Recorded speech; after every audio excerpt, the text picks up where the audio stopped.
Hello, Assalamu alaikum, Sat Sri Akal, Namaste, Adab. You're listening to Sign FM 102.6, and I'm your presenter, Ammara Khan, with the show called Asian Rap, where you listen to the music of Asian countries like India and Pakistan.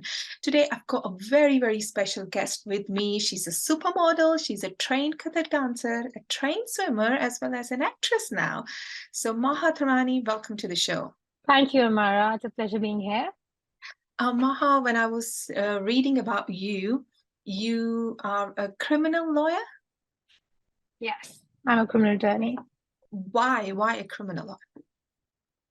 I think since I was very, very young, this was a thing in me. I really I loved crime. I loved watching crime. And I would always wonder, why are these things happening?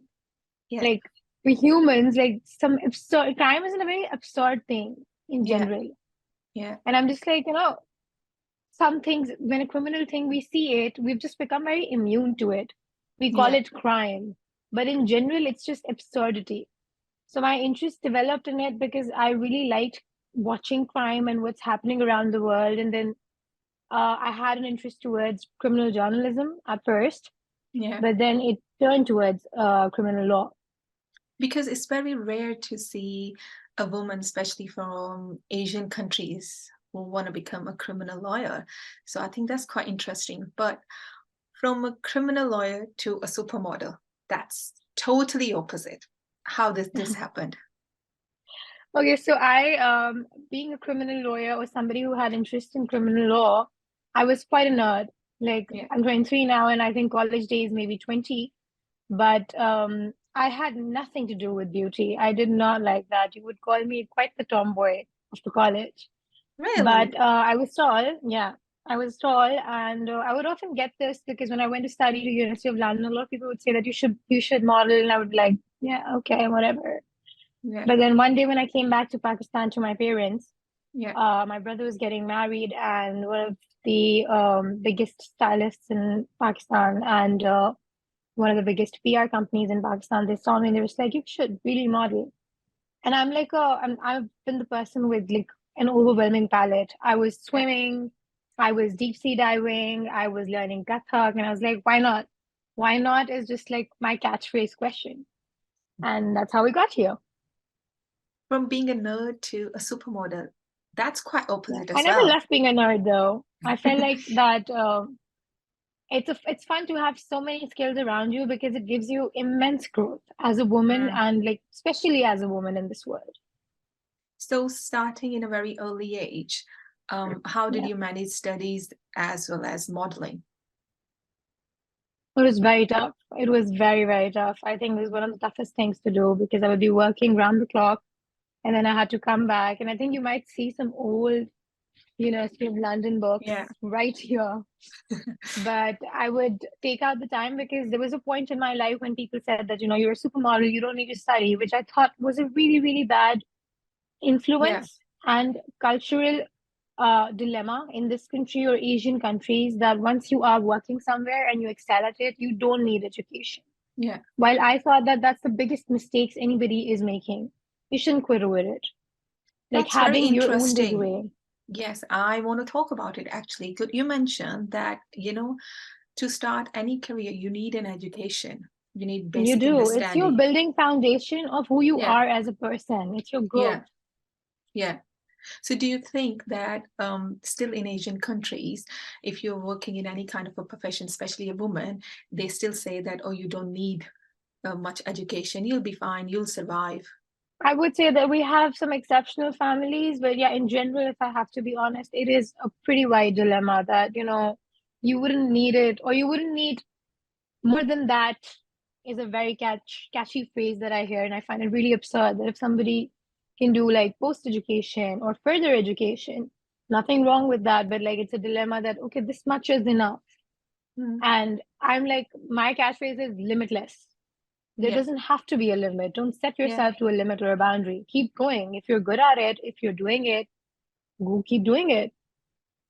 But in Pakistan and definitely in Asian countries, I would say, thing. So, mostly modeling associate with the glamour, and glamour doesn't associate with intelligence. Do you know what I mean? So yeah, I do. You're very educated, they won't consider you glamorous. And if you're glamorous, this is a perception that, oh, she's quite glamorous, but I don't think so. She's mentally very strong, or she's very educated. Yeah, yeah, Do you yeah. think it still exists, especially in these times? It does. It absolutely does. But I think that I cracked my way through it by that I feel like until unless you won't make a change, you Mm. let people think and make the perception of you Yeah, that you are giving them. If there's a perception or a standard that's in their minds, it doesn't mean it is yours. yeah, You're the one that's going to break it. So when I entered and I would talk about things, my agenda would be to make people more aware. When I yeah, would see a girl even younger than me or has dreams or messages of people that were inspired by me, I would tell them, go on, go ahead and tell them. Like if you're traveling, for example, as a woman, yeah, an immigration officer that would be asking you that, are you a model? And you're like, yeah. And they're just like, okay, so yeah, you're a model. And what else? And do you have a husband? And those like very common questions in either Middle Eastern countries or Asian countries. And then I would be like, yeah. I'm also a criminal attorney. And I And can it's talk. surprisingly, you won't see that in any international airports, Yeah. outside Asian Yeah. countries, you will be Outside more Asian respected. countries, it's a very less sight. Yes, you're very respected, and it's very common for you to be doing multiple skills. Like Yeah, being pretty has nothing to do with being brainless. yeah. I don't know how it still exists, especially in these times, and I think it exists amongst those people, and you should. The thing is to not waste your energy on people that have already set their own standards, because that's the part you don't want to. You don't want to go backwards. yeah, You want to go forwards. You want to be building something else for the others that are coming in. yeah. My next question is, you coming from a bureaucratic family, Yeah, from a I did. bureaucratic family to a modeling, it's a two opposite role. How did you adjust? I didn't have a fashion background at all, but so basically I did have a bureaucratic family, but I also like my father and we had that in common that we loved having identities of our own. Like Okay. since I was a child, I was just like, I don't want to be identified as that minister's or that AG's or that person's daughter. I Yeah. want to be identified as me. And he loved that about me. So he gave me that kind of space. And I'm really glad that I belong to a family like that. And two, I think again, I had an overwhelming palette. Not having fashion background to me and having a bureaucratic background to me, a law background to me, always came as an advantage because I was bringing something new. Yeah. I was making that place grow more than and above glamour. That how do you add personality to glamour? How do you add grace to glamour? How do you add class to glamour? And that only comes from different backgrounds. Yeah. And do you think that coming from a very educated family helped you in that profession? Absolutely. I think coming from an educated background and family helps you in every field, in Yeah. every job. It's very important to be grown as a person yourself so that wherever you're going to learn that skill, whatever the new skill is, whatever your dream or interest is, you already have a person of yourself, who you are and what you bring to the table. And that is you and your background and your education. Yeah. Did you face, when you started the career as a model, did you face any challenges, especially considering yourself in an Asian country? I did feel that there were many stigmas. I would say that fashion industry in general, internationally and nationally, was very, very warm to me.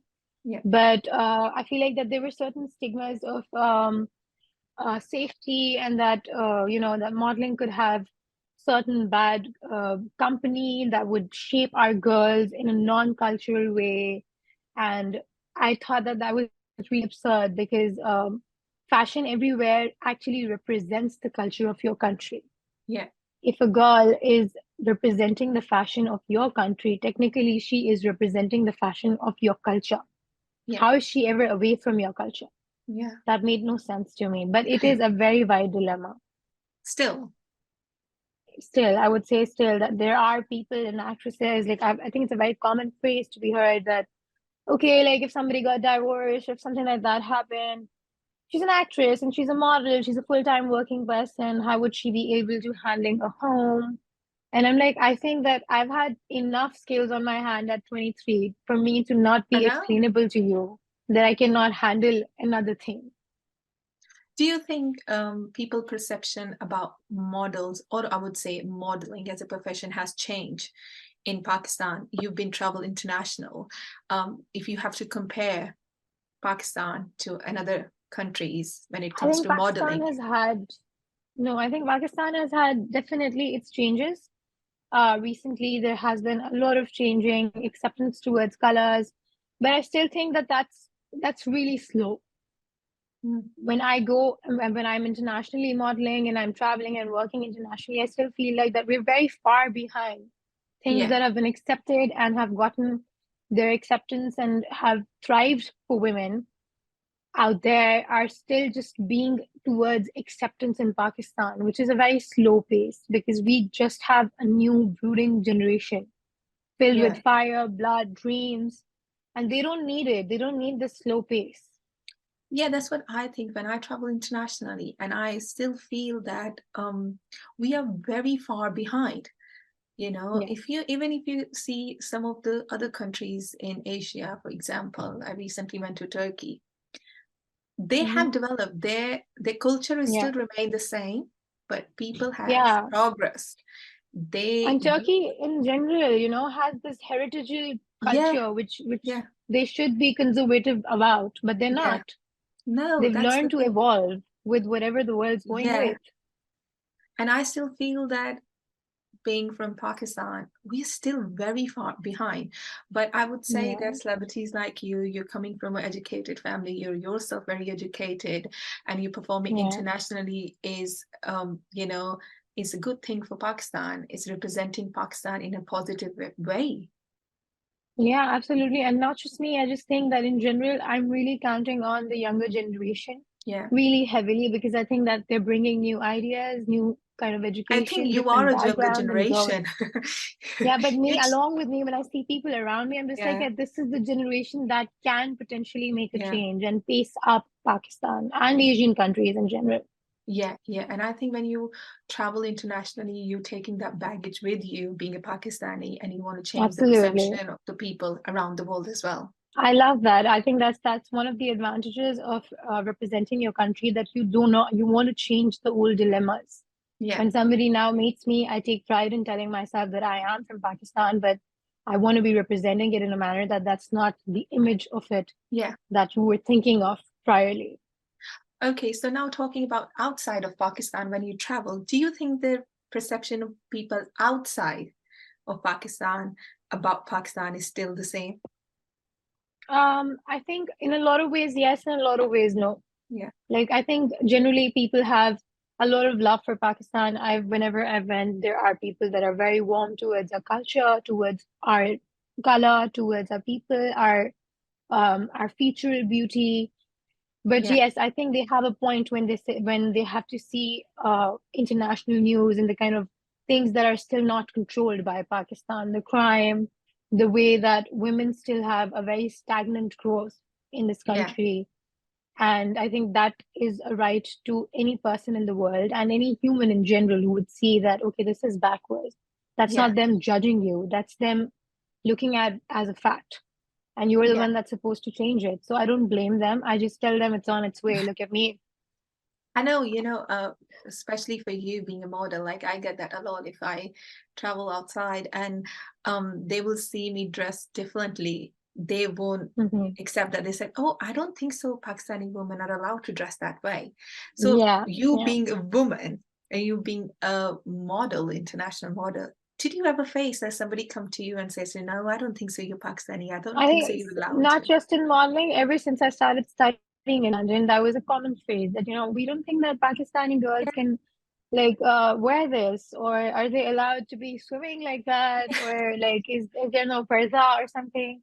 And I'm just like, there's religion, there yeah, is spirituality, there is culture, and then there is what you and your opinion and your life you choose yeah, to be being and where. I think it's a very shallow perception that your clothes or the way you live defines the kind of person you are.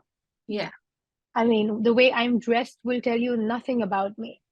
Yeah. Because technically, if you look at it, I'm a model. I'm dressed glamorously all the time, but I'm not. I'm also a lawyer. I'm buried in books all the time. Yeah. So I don't think that this should be, I think it's a very shallow perception for women in general around the world, which is unfortunate. That, okay, I don't think that you're allowed to wear that. Or if you're wearing that, you're Pakistani. If you're wearing that, you're Indian, or you're Bangladeshi, or you're Yeah. Sri Lankan, or like for a fact, Jamaican, or whatever. It's just stereotyping. I know, I know. And still, I mean, I think our industry has worked really hard trying to change Yes. the perception. But I think because that image has been there for a very, very long time, that it's taking a lot more time for a younger generation to change it. Yeah. But So I'm still glad that it is trying. yes, yes. Um, for you as a model, what was the moment? Because you just started modeling accidentally, but what was the moment you felt like, okay, this is something I can do for the rest of my life, or this is something I enjoy now? Okay, so I thought that at first I went in like, why not? Just give it a shot because I give everything a shot. Yeah, I'm spontaneous, I'm adventurous, but then right into it, it was just so speedy that in 6 months I got my first award. In the other year, I had three of them, yeah, and then I went international in the next year. So I think the day I got my first award is the moment I knew that I won't see myself winning, because that was okay. the goal. Whenever you enter, I think with me, I am that person that's competitive. Yeah, And I go to a place and I feel like I'm going there, and my only aim should be to be winning, to be excelling this. No matter yeah, what it takes, you go there and you hustle as long as you want to. exactly. So what was your first international project? It was Balmain, Paris. Oh, how was it? It was really good. It was amazing. It went amazingly, and I forwardly thought that it was really, really, I was really glad for the first time that I was representing as a Pakistani model. Yeah, Like somebody who is native Pakistani was doing it. I think that opens a lot of gates, if not like in a speedy way where people cannot see it. In general, it opens a lot of gates in people's mind, male girls' minds, that there's more and beyond to what we think to our dream also. yeah, Because people limit a dream also, supermodel and that's it. No, you yeah. can go above and beyond and above. You can just fly. So in modeling, who are you really inspired by? I think that it's a very tricky question because there's a lot of Pakistani models. There's a lot of starting with the ones from my native country. I think there was Venice, there was Mehreen, there was Irij, there was Neha. Um, there was a very dear friend of mine when I came in who is now unfortunately dead in a plane crash, Zara Yes, Abed. yeah, I heard about it. Yeah, She was very inspirational to me. And internationally, I think we have some gorgeous set of models. There's Gigi Hadid, there's Bella, there's in general, I think in general, when I internationally model, every girl that I work with and whatever they bring to the table, it's inspirational to me because they're yeah, all coming from such different cultures. So every day, every girl is an inspiration yeah. because they have such different stories when you ask them that, what their parents did and how they got here and what they're doing now. And I'm just like, yeah, you know what? You don't have to have a top inspiration. These girls around you, they're inspirations. Yeah, exactly. Do you have any star? Did you have ever any starstruck moment? You've been going walking on a ramp and you see somebody and you go starstruck. Okay, that's No, I think I'm a very like I'm very focused and I'm very yeah. boldly confident. So when I'm in my element, I can't see anything else. Oh wow. It's very hard for me. So When I am doing something, I'm just like the only thing that's in front of me is like that light and that camera, and I'm just like, this is me. This is my element. I don't care about how many stars are there yeah. around. So my next question was like that. So you are a very competitive one. Very, very, absolutely. I think that winning is my motivation to everything. If you're there, make Yeah, it your best. It's either make it your best experience that you would never regret doing, or make it a win. Because there's yeah. nothing more motivational than a win, especially for The women in this world. Yeah. The next question I'm going to ask you is I usually ask for the young generation now because they don't talk about these things in Pakistan, like being from a very educated background, very confident girl. Do you face going on a ramp? Do you face any anxieties, any nervousness? I think pretty much in times of now, I would say not at all.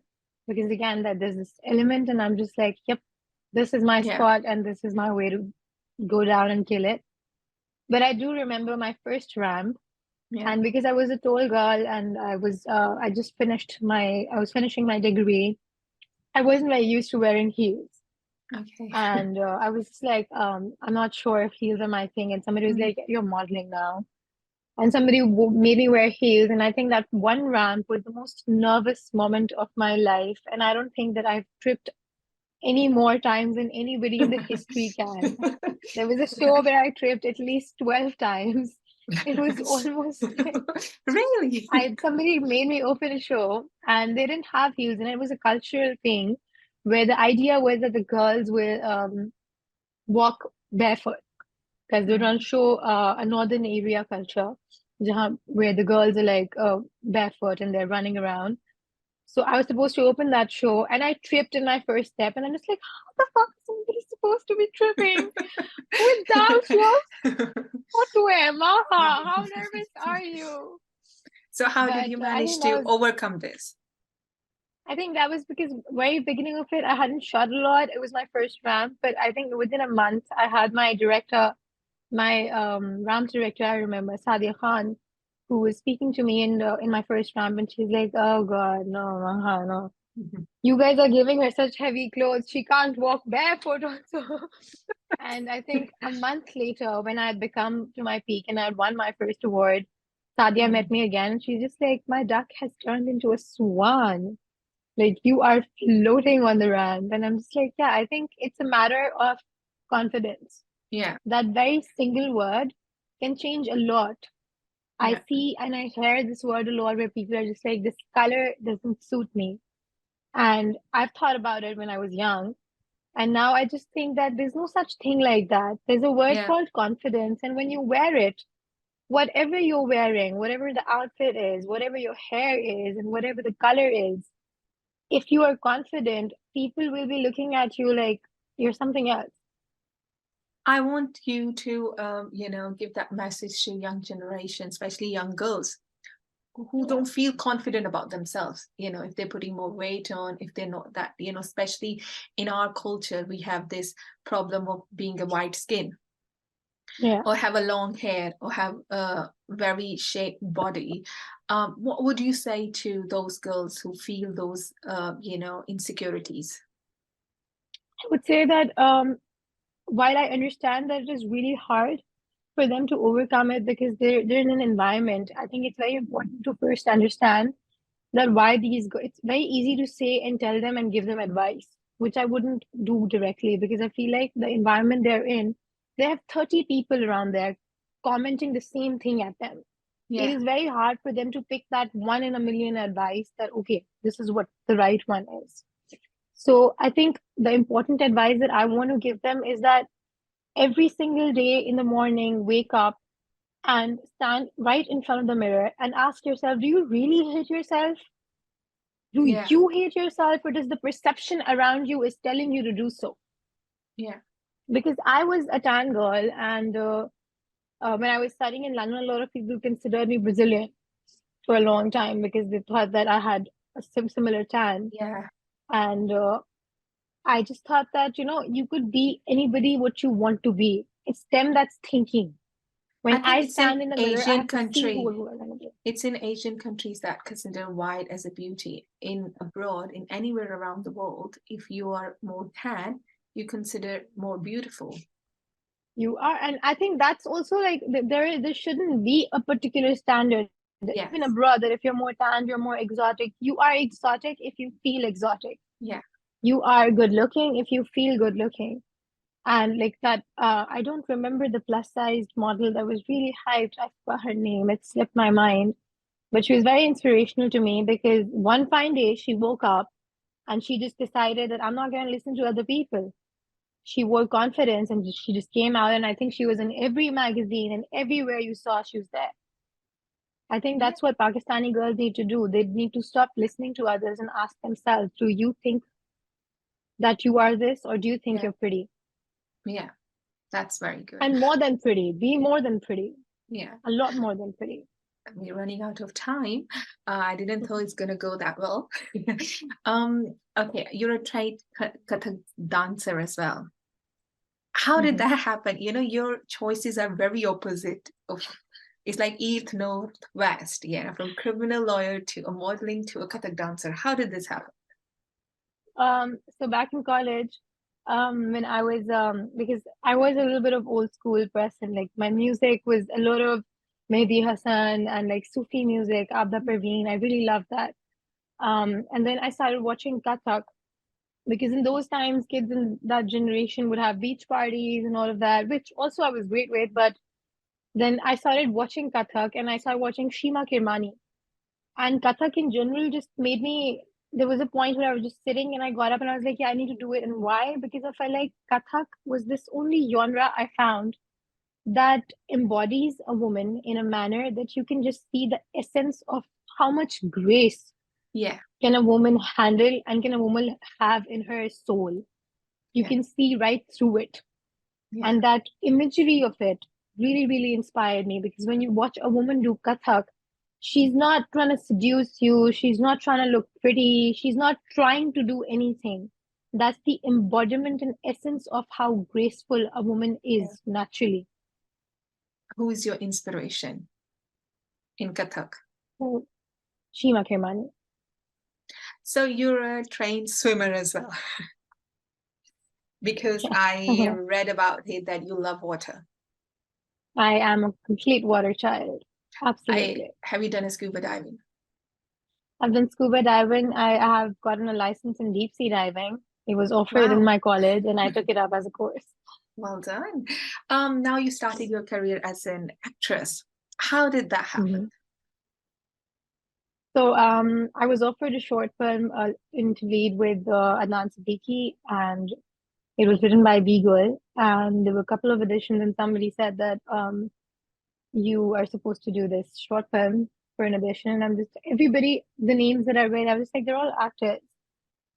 Mhm. And for a moment, I was just like, okay, I get that you're very spontaneous, Maha, but then stop because you've not done this. But then I think there were a lot of people, thankfully, around me that recognized my potential. I feel like you need, when we had this earlier talk about girls, Yeah, it's the matter of who you have around you.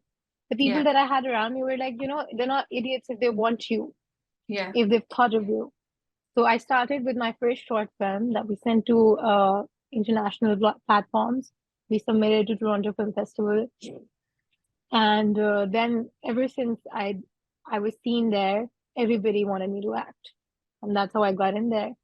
Maha, do you want to give any special message to girls for our country and especially internationally, whoever gonna listen to you, if they want to start their career as a model in Pakistan or as a I would Pakistani want anywhere in the to. world?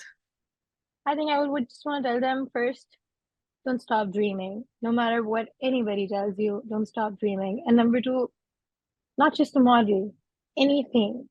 Be anything. You could be anything. Anybody that's telling you that you can't be this or that, or you don't have enough intellect to be the CEO of a bank, you can be anything, my love. You just go for it. The first step is dreaming, and the What is second your is to never stop. and what is your next step now? You've done acting, swimming, Kathak, lawyer. So what's your next project? Oh, I should try this now. I think that's a mystery question I'm always working on because I'm always working on so many things. I'm just like, whenever the next thing comes up, we'll see why not. So what's the last thing that came into your head and you think, oh, I should try that? I was really interested in crime journalism, and I Okay. was wondering that how much time would that take, and I was just like, I need to take a little bit of break and go study that. Yeah. But yeah, kind of, I might be the next Ammara here doing some Well, reporting. Maybe not the way you do, but in crime. Well, I watch a lot of crime series, and I wanted to become a CID officer because I Oh my like God. solving. So if you're doing Oh anything, my God, girl. if you're doing the crime journalism, Go for please it, please. please contact me, because that's something I don't I think so. Any read. shows, any film that based on FBI or CID or anywhere in the world, I have not watched it, and it Same. just is. It's just it's. It's I very love those series. interesting of a job where they are like digging things and they're I trying to know. know the stories. They're not being, Yeah. I think the best part about it is that you're not taking what's served to you. Yeah. That's what crime journalism is. You're trying Yes. to get the real thing, what's Yeah. happening in real. It's a And that pure really is journalism as exciting. well. Yeah. It's basically totally depend on a fact. Yes, absolutely. I agree. Would you try singing? Well, I do sing a little. When I was younger, one of my other dreams was also to sing. Oh, really? Would you end up the show with any song?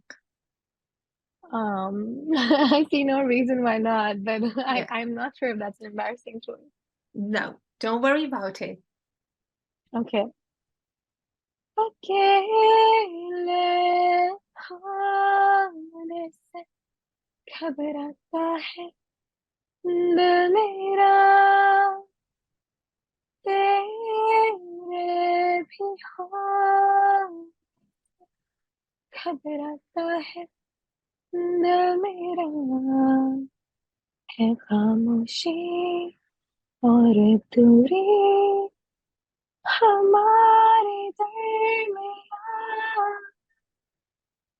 है बसी खामोशी हमारे बीच में अब रहा है कुछ नहीं हमारे बीच में. Wow, well done. I think you're an amazing, amazing singer. Thank you Thank you. so much for your time. Thank you so much. I had a And great time with you, I had Ammara. a great time.